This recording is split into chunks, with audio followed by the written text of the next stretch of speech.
محمدا عبده ورسوله اللهم صل على محمد عبدك ورسولك نبي الأميين وعلى أزواجه وذرياته كما صليت على آل إبراهيم إنك حميد مجيد وبارك على محمد عبدك ورسولك نبي الأميين وعلى أزواجه وذرياته كما باركت على آل إبراهيم إنك حميد مجيد. Muslimin yang dirahmati Allah. Tuan-tuan, bila sebut selawat, satu benda yang bagus yang kita kena belajar daripada Syiah. Orang Syiah banyak selawat. Kalau perasan orang-orang Syiah, setiap kali mereka cakap ataupun buat sebarang ucapan, mereka akan berselawat kepada Nabi dan juga keluarga Rasul sallallahu alaihi wasallam. Itu satu benda yang bagus, yang mana kita kena belajar daripada Syiah. Tapi Syiah selawat, kebiasaannya dia tak sebut azwaj. Tuan, orang Syiah jarang kalau dia nak sebut selawat, dia jarang sebut wa ala azwajihi wa zurriyatihi. Sebab pada Syiah ada di kalangan isteri Nabi yang tak baik. Sebab tu dia akan sebut Allahumma salli ala Muhammad wa ala ali Muhammad sahaja. Tapi tak kisah, yang penting bukan tak kisah, benda tu besar. Tidak mengiktiraf isteri Nabi satu kesalahan yang besar. Cuma yang penting kita kena banyakkan selawat. Benda yang kita kena belajar daripada Syiah. Satu benda yang bagus. Bila tuan-tuan kalau perasan orang Syiah, setiap kali dia bercakap, dia akan berselawat. Dia nak mula ucapan saja, dia akan mula dengan selawat. Bahkan Nabi SAW sebut, man salla alayya salatan sallallahu alaihi biha 10. Sesiapa yang selawat ke atas aku sekali, Allah ganti dengan selawat ke atasnya 10 kali. Dalam hadis lain Nabi SAW sebut, bakhilun man idza dzukirtu indahu wa lam yusalli alayya. Orang-orang yang nama aku disebutkan, dia dengar nama aku tetapi dia tidak berselawat ke atas aku, maka orang itu adalah bakhil, pedekut. Kena banyakkan selawat. Kita sambung kuliah yang kita tinggal daripada bulan Ramadan dahulu.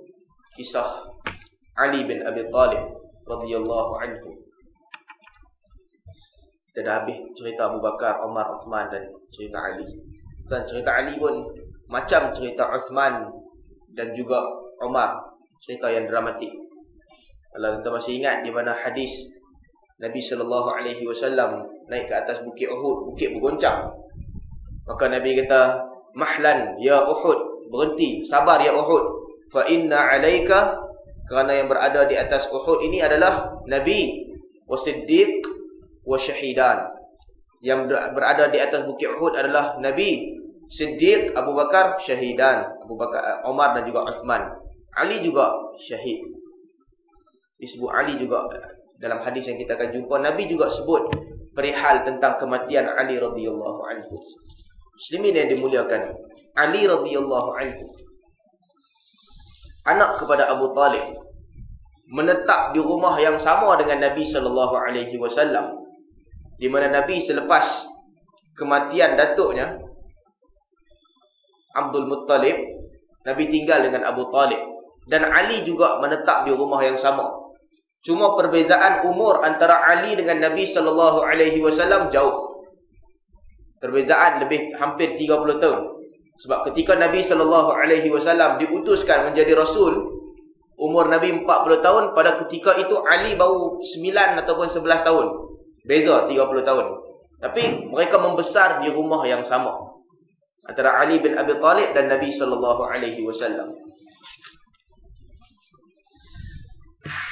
Ada di kalangan penulis-penulis sirah dan ada juga di kalangan sahabat, mereka sebut bahawa Ali adalah orang pertama yang masuk Islam. Ibnu Abbas, sebahagian riwayat daripada Ibnu Abbas sebut benda yang sama. Cuma kalau kita baca buku-buku sejarah Melayu, dia mudah, dia bahagi siap-siap. Perempuan pertama masuk Islam, Khadijah. Lelaki pertama, Abu Bakar. Orang pemuda pertama, Zaid bin Harithah. Budak-budak pertama, Ali bin Abi Talib. Tapi ada perbezaan pandangan di kalangan ulama sirah. Siapa yang pertama masuk Islam? Pertama sekali, hampir kesemua mereka bersepakat bahawa orang pertama yang masuk Islam adalah Khadijah. Khadijah orang pertama. Dan kita baca dalam hadis di mana Nabi SAW balik selepas terima wahyu, pertama sekali Nabi beritahu kat Khadijah, dia orang first. Dan orang kedua, mereka berbeza pandangan. Ada yang kata Ali, ada yang kata Abu Bakar, dan ada yang kata Zaid bin Harithah. Zaid, anak angkat Nabi SAW, tinggal di rumah Nabi SAW. Ali, anak saudara yang duduk dengan Nabi, tinggal di rumah Nabi SAW. Abu Bakar adalah orang yang rapat dengan Nabi. Jadi ada perbezaan pandangan. Tuan-tuan, perbezaan pandangan ini tidak mencerminkan siapa Syiah dan siapa Sunnah. Ada sebahagian daripada penulis-penulis Sunni mereka keras dalam bab ni. Mereka sebut siapa yang kata Ali, Abu Bakar Islam lebih awal daripada Ali, mereka itu Syiah. Ataupun siapa yang kata Ali lebih awal, dia Syiah. Kita tak ada kena mengena dengan perbezaan itu. Bahkan ulama berbeza pandangan. Siapa di antara kedua-dua khalifah ini yang mula-mula memeluk Islam? Tapi orang pertama yang solat dengan Nabi SAW, kebanyakan riwayat menunjukkan Ali. Ali orang pertama yang solat dengan Nabi. Cuma masuk Islam, ada beza pandangan. Jadi kalau orang tanya siapa yang masuk Islam mula-mula? Perempuan, Khadijah. Mula-mula Nabi lah. Lepas tu, Khadijah. Kemudian, ada 3 nama yang ulama berbeza pandangan. Sama ada Zaid bin Harithah, Ali bin Abi Talib, ataupun Abu Bakar, Abdullah bin Abi Quhafah. Apabila Ali masuk Islam, dia masuk Islam awal, umur dah 9 atau 11 tahun. Dan Ali ni, ada sebahagian riwayat menggelarkan dia sebagai karramallahu wajhah. Wajah yang dimuliakan oleh Allah.